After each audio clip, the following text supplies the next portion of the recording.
Nobel బహుమతి గ్రహీత, మానవ హక్కుల ఉద్యమకారిణి, పూర్వ బర్మా, ప్రస్తుత మయన్మార్ హక్కుల నాయకురాలు, ఆ దేశ ప్రధానమంత్రిగా, అధ్యక్షురాలిగా పనిచేశారు. ఆ హక్కుల కోసం క్రమంలో సుమారుగా తన జీవితంలో నెల్సన్ మండేలా 27 సంవత్సరాలు తెల్లజాతీయుల పోరాటానికి 27 సంవత్సరాలైతే, హక్కుల కోసం 33 సంవత్సరాలు జైల్లోనే గడిపినటువంటి వీర ధీర dynamic James Bond firebrand Aung San Suu Kyi సంబంధించినటువంటి అంశాలు మీ దృష్టికి తీసుకొస్తాం. ఆంగ్ సాన్ సూకీని ఇలా గృహ నిర్బంధం చేసే కార్యక్రమం కనపడతా ఉంది. రాజ్యం ఎప్పుడు హింస, ప్రజలను హింసించడం, ప్రజల నుంచి పనులు పీడించడం ఉంటుంది ఏ రాజ్యసభ. అందులో ఎంత తగ్గించి ప్రజా సంక్షేమానికి పాటుపడ్డారన్నదే ఇలా చరిత్రలో నిలిచిపోయే కార్యక్రమం కనపడదు.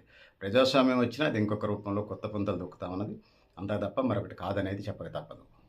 ఇక ఆంగ్ సాన్ సూకీకి సంబంధించి, ప్రజలకు సంబంధించి 2021లో ఆమెను చూసినట్టుగా, ఇంత మట్టికి ఎవరు చూసినట్టుగా మనకి ఎక్కడా కనిపించట్లేదు. సో ఇది పరిస్థితి పెద్దలారా, మిత్రులారా.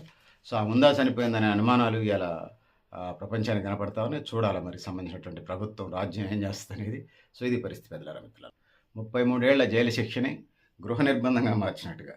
అంటే వృద్ధాప్యం, అనారోగ్య సమస్యలు ఉంటే 33 ఏళ్ళు జైల్లో ఉంటే, ఒకళ్ళ అండర్లో ఉంటే, ఓన్గా ఉంటేనే కష్టం. 33 ఏళ్ళు ముసలోళ్ళు అయిపోతారు.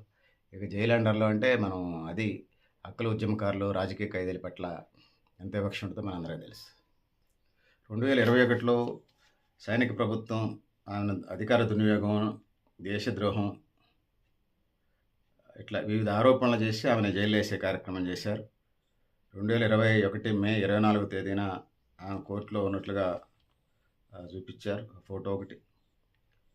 సో ఈ పరిస్థితి అది.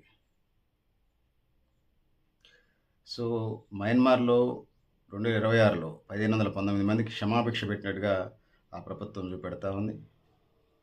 సో ఇది మరి పరిస్థితి. మరి ఆంగ్ సాన్ సూకీకి ఎందుకు అన్ని సంవత్సరాలు గృహ నిర్బంధం జైలున్నా ఎందుకు విడుదల చేయలేదో, జైలు తోటి ఖైదీల పట్ల ఉన్న ఇది ఒక మాజీ దేశ అధ్యక్షురాలుగా పనిచేసినటువంటి ఆమెకి లేదా? సో ఆంగ్ సాన్ సూకీకి సంబంధించినటువంటి పరిస్థితి. సో పెద్దలారా, మిత్రులారా, సో 2026 ఏప్రిల్ 10న మిన్ ఆంగ్ హ్లెయింగ్ అధ్యక్షుడైండు. దాని తర్వాత నిర్బంధం మధ్య జరిగినటువంటి ఎన్నికల్లో విజయాన్ని అంతర్జాతీయ సమాజం గుర్తించలేదు. హ్లెయింగ్ అధ్యక్ష బాధ్యతలు చేపట్టినట్టుగా మనకు అర్థమవుతోంది. రాజకీయ ఖైదీలకు క్షమాభిక్ష పెడుతున్నట్టుగా, న్యాయం, శాంతి కార్యాచరణ అమలు చేస్తారని ఎన్నికల వాగ్దానాలుగా మనకు కనిపిస్తాయి. సో ఇది పరిస్థితి. ఆయన వచ్చిన తర్వాత 2022లో ఆంగ్ సాన్ సూకీ మీద అనేక ఆరోపణలు చేశారు మిలిటరీ ప్రభుత్వం.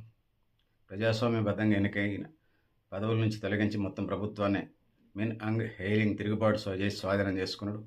మిలిటరీ పాకిస్తాన్ది, కొన్ని దేశాల్లో మిలిటరీకి వీటికి సంబంధం ఏంటండి? వాళ్ళు సరిహద్దుకు సంబంధించినటువంటి, దేశ భద్రతకు సంబంధించినటువంటి వ్యవహారాలు చూడాలి. సో వాళ్ళు ఎట్లా తయారైన పరిస్థితి. సహజంగానే అన్ని సంవత్సరాలు జైల్లో ఉన్నప్పుడు ఆరోగ్య సమస్యలు వస్తాయి. సో లో బీపీ ఉందని, హార్ట్ సమస్యలు ఉన్నాయని, సో జనరల్గా డి విటమిన్ డెఫిషియన్సీ ఉంటుంది జైలు లోపల ఉండే వాళ్ళకి, ఎండ పొడి తగిలిద్దని మనం చెప్పలేము. సో ఇది పరిస్థితి. ఆ కుటుంబ సభ్యులు, ఆ కొడుకు సైతం ఇట్లాంటి పరిస్థితి ఉన్నాయని ఆరోపణ చేస్తున్నారు. లండన్లో ఉంటున్న ఆంగ్ సాన్ సూకీ కుమారుడు కిమ్ అరేస్ ఇదే అభిప్రాయాన్ని చెప్పినట్టుగా మనకు అర్థమవుతుంటుంది. సరే, మరి కొంతమంది జీవితకాలాలు జైల్లోనే ఉండేలా ఉద్యమకారులు, రాజ్యం హింస అట్లా ఉంటుంది. ఐక్యరాజ్యసమితి సెక్రటరీ జనరల్ ఆంటోనియో గ్యూటరెస్ సైతం ఆంగ్ సాన్ సూకీ ఆరోగ్యం పట్ల బాధపడటం, సైనిక ప్రభుత్వాలు అవి పట్టించుకునే పరిస్థితి కనపడదు. మయన్మార్ స్వతంత్రం కోసం పోరాడిన హీరో జనరల్ ఆంగ్ సాన్ కుమార్తె ఆంగ్ సాన్ సూకీ 1989 నుంచి 2010 దాకా గృహ నిర్బంధంలో ఉన్నారు.